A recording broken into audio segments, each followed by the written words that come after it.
Saya ingin mengajak kita membuka sebuah topik yang berjudul Stronger Than Lion. Saudara, judulnya cukup menakutkan, lebih kuat dari singa. Dan saya punya sebuah filosofi dalam kehidupan, yaitu lebih baik dipandang orang dari jauh seperti kucing, saudara. Dipandang orang dari jauh kucing. Di sini gak ada yang takut sama kucing. Orang itu ya di mana-mana lihat kucing itu sebagai binatang yang kecil, binatang yang menyenangkan, menggemaskan. Gak ada orang digigit kucing harus dibawa ke rumah sakit, itu belum ada, saudara. Digigit tikus pernah harus dirawat, harus dijahit jarinya. Tapi saya belum pernah dengar orang digigit kucing harus pergi ke dokter dan nunjukin saya habis digigit kucing, belum ada, saudara. Dan saya punya filosofi lebih baik kita dipandang sebagai kucing dari jauh, tetapi ketika dilihat dari dekat, wow, ternyata singa betina, ternyata anak singa, saudara. Daripada dilihat dari dekat, dilihat dari jauh singa semua udah takut, pas udah dideketin ternyata ompong. Ya saudara, jadi buat saya, Bapak Ibu Saudara, jangan pernah kita meremehkan arti hidup kita. Gak apa-apa dipandang orang kucing, gak apa-apa dipandang orang gak punya kekuatan, dipandang orang sebelah mata, tidak masalah. Tetapi waktu mereka tahu kapasitas kita yang sesungguhnya, mereka baru bisa bilang ternyata anak singa, ya kan? Nah, Bapak Ibu Saudara, pada saat ini saya ingin mengajak kita, ada sesuatu dalam hidup saya pokoknya ya, sesuatu yang Tuhan sedang katakan tentang singa ini. Dan saudara, pada pagi hari ini saya ingin mengajak kita semua belajar menjadi lebih kuat dari singa. Ayo kita buka ayatnya. Amsal 30 ayatnya ke-30, kelihatan ya tulisannya ya. Amsal 30 ayat 29 sampai 30. Ada 3 binatang yang gagah langkahnya, bahkan 4 hal yang gagah jalannya, yakni singa yang terkuat di antara binatang, yang tidak mundur terhadap apapun. Saudara, kita belajar di sini bahwa singa itu punya karakter, di sini digaris bawahi, yaitu yang pertama yang terkuat di antara binatang, dan yang kedua yang tidak mundur terhadap apapun. Ayo next. Kita melihat di sini yang terkuat di antara binatang. Bapak Ibu Saudara, kita tahu semua yang namanya singa itu berada di paling atas ya, rantai makan itu di paling atas, saudara. Jadi benar-benar singa itu disebut sebagai raja hutan. Dia itu yang terkuat dari antara segala binatang. Ketika saya buka, saya pelajari bahasa aslinya adalah gibor, yang artinya gagah perkasa, prajurit, pahlawan, dan sang juara. Jadi singa ini punya karakter gibor, dia itu punya karakter perkasa, dia itu punya karakter prajurit, pahlawan, dia itu sang juara. Jadi dari lahir yang namanya singa selalu punya karakter mental seekor ya, saudara, juara. Saudara, kita lihat selanjutnya, dikatakan di sini bahwa gibor itu adalah salah satu karakter Allah. Kalau saudara pernah mendengar, Tuhan kita juga disebut dengan nama El Gibor, artinya Allah yang gagah perkasa. Bapak Ibu Saudara, dalam hidup kita, kalau mungkin pada suatu hari Tuhan bilang sama kita, kamu adalah singaku, kamu adalah singaku yang punya karakter yang kuat, yang perkasa. Mungkin saudara akan lihat ke dalam diri kita sendiri dan kita berkata, gak mungkin Tuhan, saya mah kucing Tuhan, gak mungkin Tuhan, saya mah apa, pokoknya saya bukan singa, saya itu gak punya karakter gagah perkasa, saya itu gak punya karakter sang juara, saya itu gak bisa jadi pahlawan, orang perang masalah juga saya kalah terus kok. Tetapi saudara, singa menjadi yang terkuat karena dia punya karakter Allah dalam hidupnya. Bapak Ibu Saudara, pada saat ini ketika kita mungkin sedang menghadapi pencobaan dan kita katakan, Tuhan, pencobaan ini terlalu berat, Tuhan, rasanya aku gak mampu menghadapinya. Saudara, seperti singa ini, mari kita berseru sama Tuhan. Kita bilang, Tuhan, biarlah kekuatan yang daripada Engkau, keperkasaan yang daripada Engkau, karakter juara yang daripada Engkau, itu yang masuk memenuhiku, menguasai hidupku, sehingga aku bisa menjadi, gak usah lebih kuat saudara, sekuat singa, ya kan? Bapak Ibu Saudara, kalau dibilang sekuat singa, kita mungkin berkata, aduh enggak, saya mah dibanding singa, lihat gambar singanya udah serem saudara ya, lihat singa dari jauh kita udah lari saudara. Tetapi biar karakter, kekuatan, keperkasaan yang dari Tuhan boleh ada di dalam kehidupan kita. Saudara, kemudian selanjutnya, saudara, sifat keperkasaan ini harus berasal dari Allah. Karena kalau enggak, saudara, sifat keperkasaan ini membuat kita jauh dari Tuhan.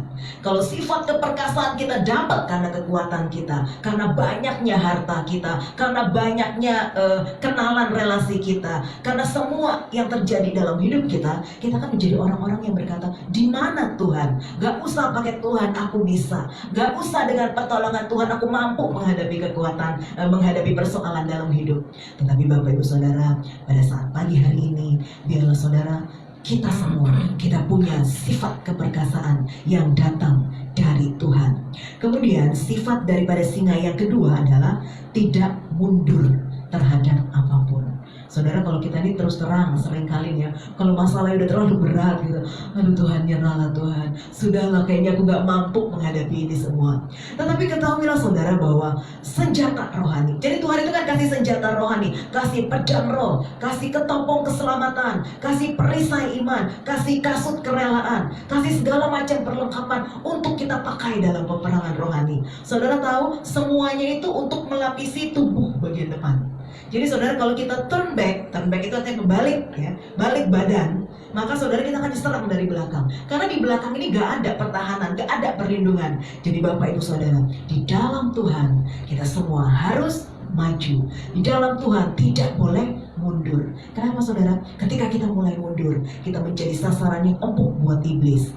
Kita ingat bangsa Amalek. Bangsa Amalek itu senang menyerang dari barisan belakang, barisan yang paling lemah. Seringkali saudara, kita mungkin gak mundur, tapi kita mungkin lagi lemah, kita mungkin lagi capek, kita mungkin lagi gak tahu lagi mau berbuat apa. Pada saat-saat seperti itu, kalau kita gak menguatkan kepercayaan kita kepada Tuhan, saudara, maka kita mundur dan kita menjadi santapan yang empuk oleh iblis. Karena itu saudara, ayo kita belajar dari singa. Kita punya karakter yang gagah perkasa dan tidak mundur terhadap apapun.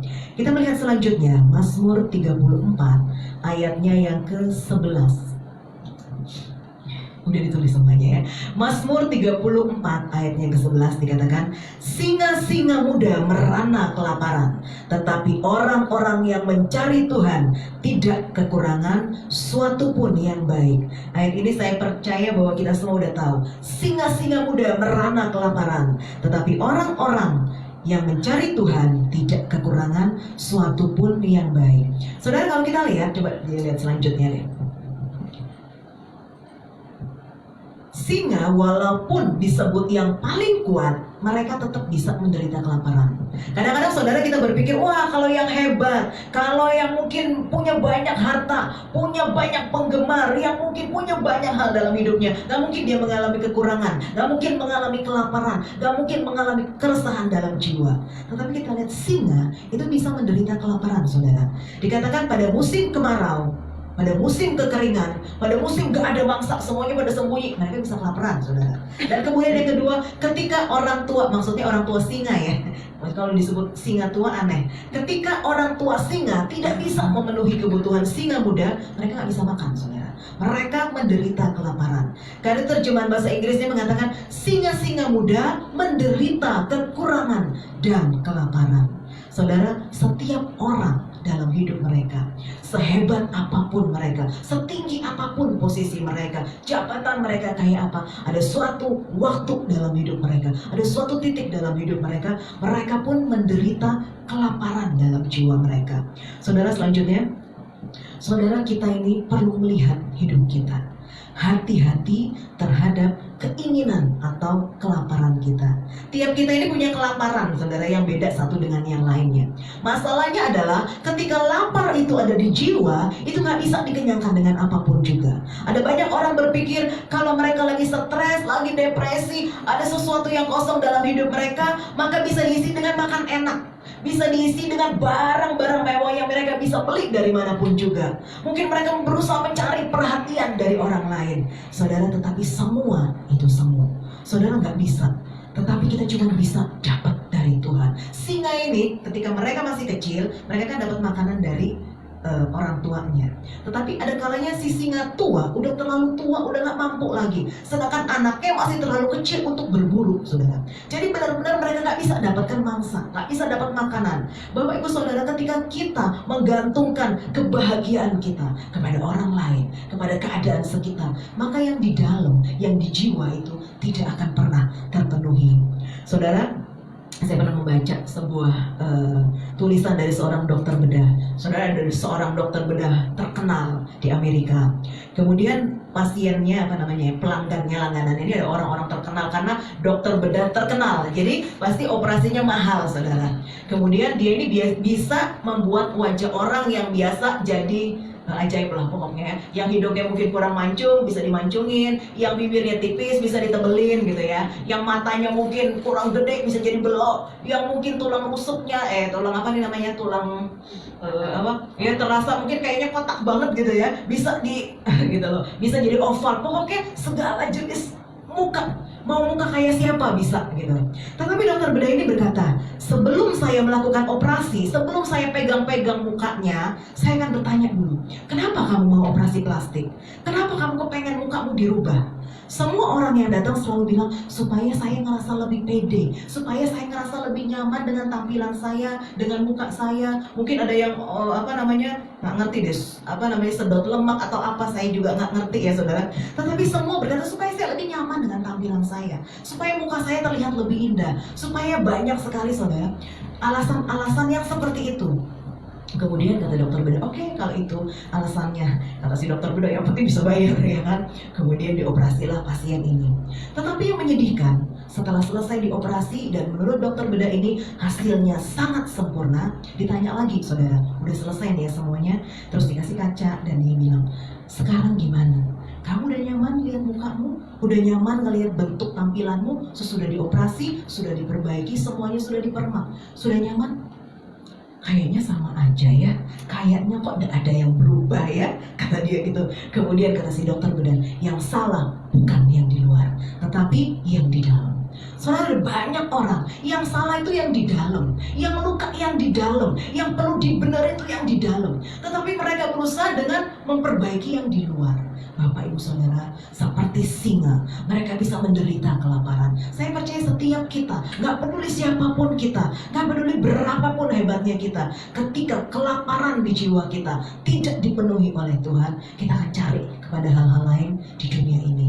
Kita pikir ketika kita jalan ke sana, kita bisa dapat kebahagiaan. Ketika kita bergaul dengan orang-orang tertentu, kita bisa dapat kebahagiaan. Kelaparan dalam jiwa kita bisa dipuaskan. Tetapi enggak, selama yang di dalam sini belum dibenahi, gak akan pernah bisa. Uang berapapun yang kita habiskan saudara untuk seperti tadi ya, operasi plastik, gak akan bisa bikin kita jadi lebih bahagia. Karena itu saudara, saya percaya pada saat ini kita semua yang hadir, kita orang-orang yang bisa lebih dari singa. Kalau singa bisa merana kelaparan, mereka teriak sama orang tuanya kepada induknya gak bisa kasih. Tetapi ayat tadi mengatakan orang-orang yang mencari Tuhan tidak kekurangan suatu pun yang baik. Pada saat ini apapun kekurangan dalam hidup kita, ketika kita cari Tuhan, kita tidak kekurangan. Saudara, orang mungkin berpikir gini, wah kalau gitu orang yang diberkati Tuhan harusnya kaya raya dong karena tidak kekurangan. Enggak juga saudara. Yang ajaib kalau hidup kita pas-pasan, tetapi ketika kita lagi butuh sesuatu, Tuhan sediakan, benar nggak? Kalau duitnya 1M mah, misalnya ya, duitnya M-an, nggak usah khawatir saudara, benar nggak? Semua yang dibutuhkan ada. Tetapi yang ajaib, kalau nggak ada, tetapi ketika kita butuh, Tuhan sediakan. Loh, itu ajaib loh, ya kan? Kita bisa bersyukur sama Tuhan atas kebaikan Tuhan. Karena itu saudara, ayo cari Tuhan. Semua yang kita butuhkan, cari yang dari Tuhan. Yang dari manusia mungkin sementara, mungkin semu, tapi yang dari Tuhan selalu ajaib dalam hidup kita. Bagian selanjutnya, ini tadi yang kedua. Yang ketiga, Amsal 28 ayatnya yang pertama. Orang fasik lari walaupun tidak ada yang mengejarnya, tetapi orang benar merasa aman seperti singa muda. Ayo selanjutnya dikatakan merasa aman. Singa ini merasa aman saudara. Iyalah, siapa yang berani ya. Merasa aman, bahasa aslinya itu batah, artinya berani, tidak khawatir, percaya diri, bersandar, dan percaya. Saudara, merasa aman. Saudara, kenapa orang bisa merasa aman? Karena percaya. Saudara, kenapa merasa aman cerita rahasia sama seseorang? Karena percaya. Saya percaya bahwa setiap kita nih gak mungkin cerita rahasia sama tiap orang. Ketemu orang di pasar, tahu gak sih aku nih punya rahasia yang harus menceritakan. Gak mungkin. Kita cuma cerita sama orang yang kita percayai. Kita cuma datang sama orang, kita jalan sama orang, dengan orang yang kita percayai. Bapak Ibu Saudara, seringkali kita tuh sama Tuhan, kita jalan tapi kita tuh gak benar-benar percaya sama Tuhan. Saudara, ada banyak hal yang membuat kita kadang takut dan khawatir. Kemarin saya dengerin khotbah saudara, keren banget. Jadi dikatakan ya, bahwa malaikat Tuhan berkemah di sekeliling orang yang takut akan Dia. Ada banyak orang kalau dengar ayat ini, kayaknya itu ayat di awang-awang, itu ayat yang jauh gak terjadi dalam hidupnya. Nah, ada seorang hamba Tuhan bercerita, masa hidup saya waktu saya masih muda, saya itu miskin banget. Saya hidup bersama ibu saya, katanya. Bapak saya meninggalkan kami, jadi dia cuma hidup sama ibunya berdua. Kemudian keadaan kami itu miskin banget. Ibunya itu cuma punya harta apa saudara? Ayam dua ekor. Tetapi ibunya seorang yang beriman dan setia sama Tuhan. Tiap hari ayamnya didoain, bahasa roh, deret tekanan, bahasa tekanan, ayam saya sehat, ayam saya tidak sakit, ayam saya menghasilkan, kami bisa hidup dari ayam ini. Bayangin saudara, tiap hari ibunya tumpang tangan sama ayamnya 2 ekor. Kemudian suatu hari ayamnya tiba-tiba hilang. Dan aduh, di mana nih? Lah, hartanya cuma ayamnya hilang saudara. Nggak taunya berapa lama kemudian balik karena kawin sama ayam tetangga, kata dia. Kemudian pas balik lagi ayamnya jadi punya anak lah gitu ya ceritanya. Kemudian ayamnya ini berkembang menjadi banyak. Tetapi saking miskinnya keluarga ini nggak bisa bikin kandang buat ayam-ayam itu gitu loh. Saking miskin nggak punya duit. Jadi ayam-ayamnya tinggal di mana saudara? Tinggal di pohon-pohon di dekat rumah mereka gitu loh. Jadi setiap kali mau istirahat mereka naik ke pohon isi ayam-ayam. Nah, suatu hari tiba-tiba ini seorang hamba Tuhan yang peka ya saudara ya. Jadi dia mendengar suara Tuhan bilang gini, aku akan mengirimkan malaikatku untuk menjaga ayam-ayammu. Kemudian dia kaget, hah? Masa Tuhan kirim malaikat jaga ayam, kata dia.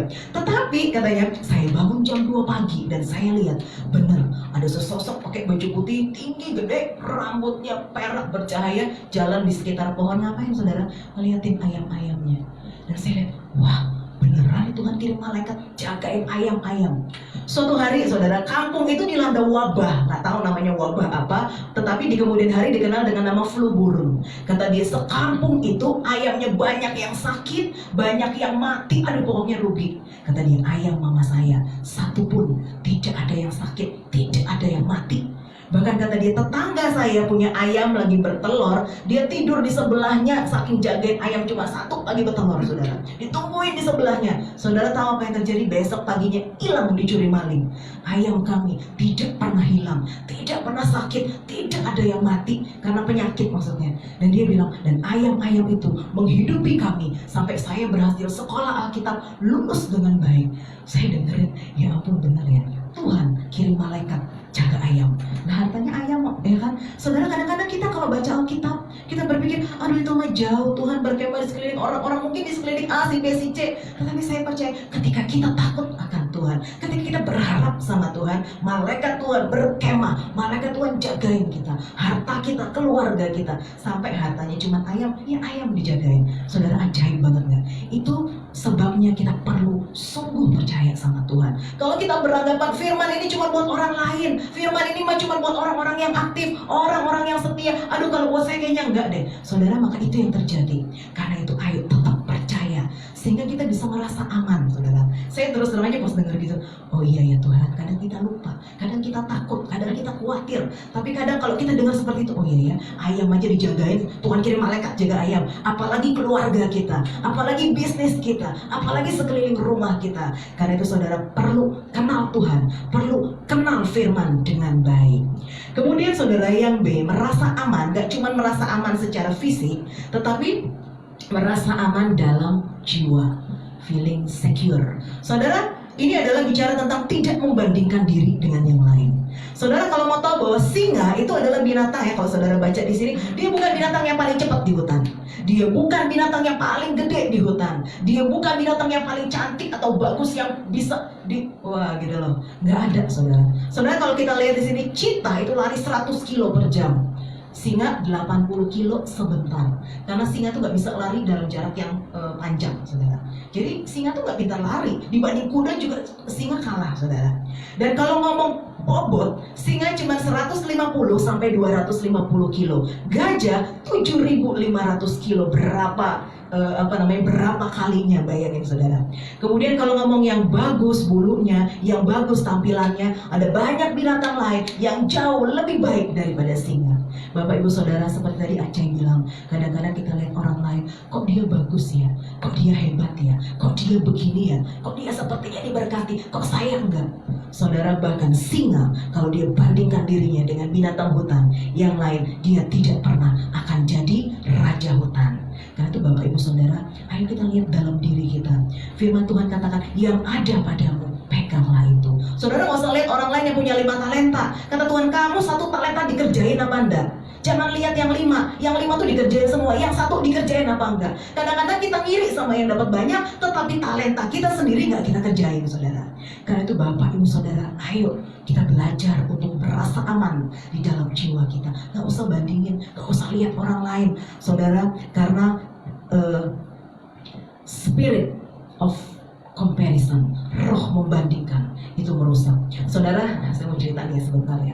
Saya ini sebenarnya bukan orang yang gampang cemburu gitu ya. Maksudnya gini, ketika kita lihat media sosial, sejujurnya saudara ya, di media sosial itu kan banyak orang suka pamer ya kan, bener gak sih? Kadang-kadang orang cerita, apalagi kalau saudara follow-nya artis, follow-nya orang-orang hebat, bener gak? Dikit-dikit nanti lagi naik jet pribadi, dikit-dikit nenteng tas ratusan juta, dikit-dikit sepatu puluhan juta, bener gak? Kalau kita lihat orang-orang hebat, dan kita mulai ngayal, saudara. Aduh, kapan ya saya bisa naik jet pribadi? Kapan saya bisa punya tas ratusan juta? Itu biasanya ada orang-orang yang seperti itu. Tapi kalau saya terus terang enggak, yang lihat begitu-begitu enggak jealous, enggak. Ya udahlah, dia juga dapat berkat dari mana nggak tahu, ya kan saudara. Saya itu orang yang sadar diri. Ya udah, Tuhan berkati begini, ya udah nggak apa-apa. Tetapi suatu hari, saudara, saya lagi buka-buka ya media sosial orang. Saudara tahu, saya ketemu sebuah caption ya, dan saya mulai lihat orang ini gimana sih, dan saya buka. Tahu nggak sih, saya nggak cemburu sama gaya hidupnya atau apa dia pakai, apa dia lakukan, apa enggak. Cuman captionnya itu semua bagus-bagus, captionnya semua rohani, captionnya semua wah pokoknya dia tuh beriman banget gitu loh. Saudara bayangin ngelihat itu doang, saudara. Satu hari saya galaunya minta ampun. Saya cuma berpikir gini, Tuhan, dibandingin dia kok saya kok nggak ada apa-apanya ya. Dia captionnya bagus-bagus, captionnya berohani semua, captionnya pakai ayat. Kalau lihat saya masih apa? Saudara bayangin cuma kayak gitu loh ya. Satu hari saya nutup media sosial saya, udahlah saya nggak mau buka medsos hari ini karena galau cuma kayak gitu loh. Padahal saya ngerasa saya bukan orang yang lihat orang naik jet pribadi saya nggak jadi ngayal apa enggak, saudara. Cuman kayak gitu. Kan itu Bapak Ibu Saudara, dalam hidup kita, ketika kita mulai membandingkan diri dengan yang lain, itu akan merusak jiwa kita. Jadi apa yang ada pada kita, kerjakan seperti yang Tuhan mau. Saudara, selanjutnya, saudara, ada nggak sih orang yang lebih kuat daripada singa? Ada nggak, saudara? Ayo mau coba tebak-tebakan, ada nggak orang yang lebih kuat dari singa yang pernah kita dengar? Saudara, saya pasti udah tahu, pasti jawabannya siapa? Simpson, bener nggak? Tapi enggak, bukan Simpson. Ayo coba kita lihat yuk. Siapa?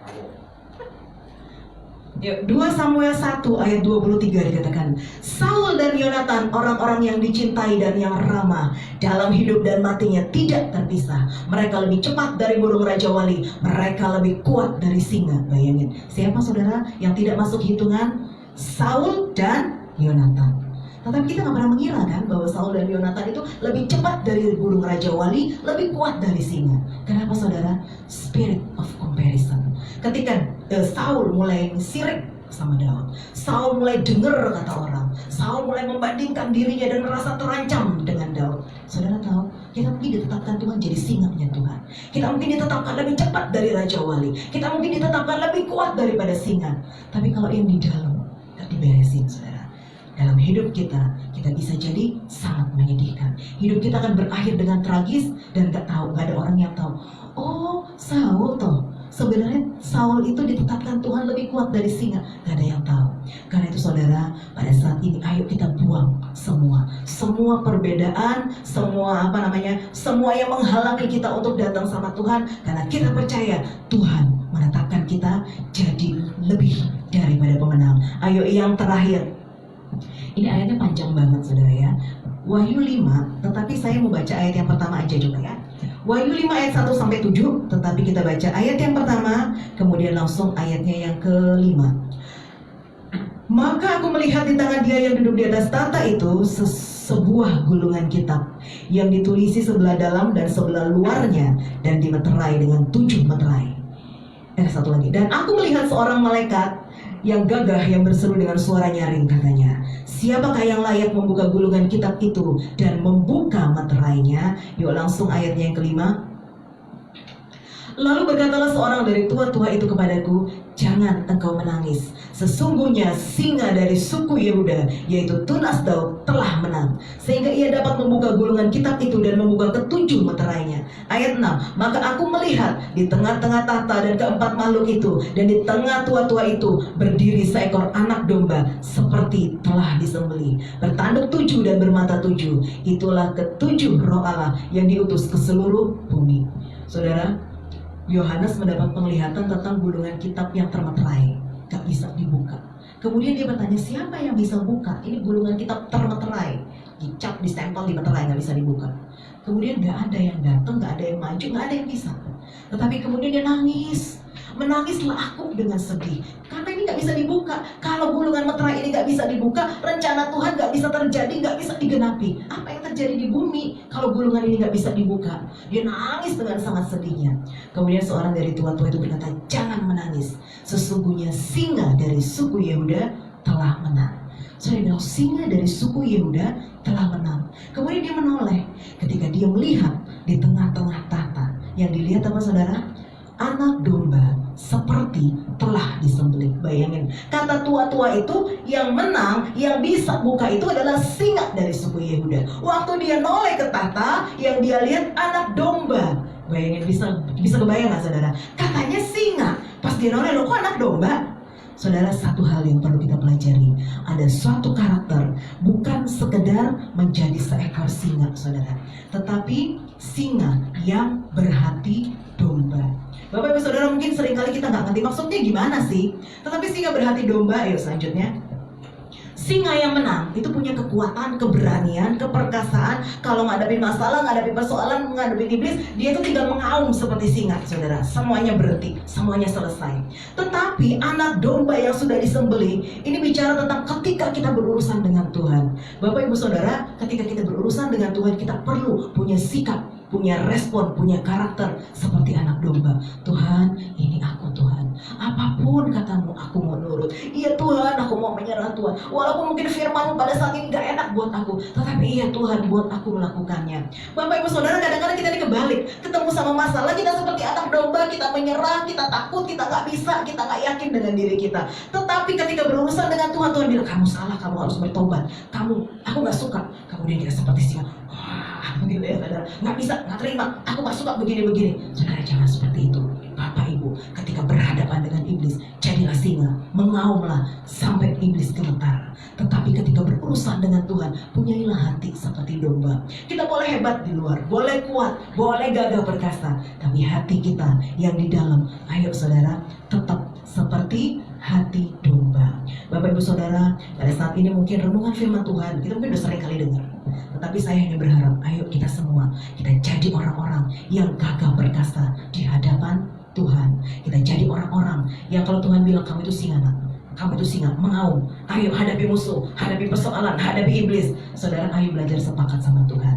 Jangan seperti Gideon, kamu pahlawannya gagah perkasa. Gideon tawar-tawaran kan? Tetapi saya percaya pada saat ini, ketika Tuhan bilang, engkau adalah pahlawan yang gagah perkasa, engkau adalah singaku. Kalau engkau menggeram, iblis lari. Saudara belajar untuk sepakat, iya Tuhan, aku singamu. Iya Tuhan, aku perkasa seperti perkataanmu. Iya Tuhan, aku punya iman seperti yang engkau perkatakan.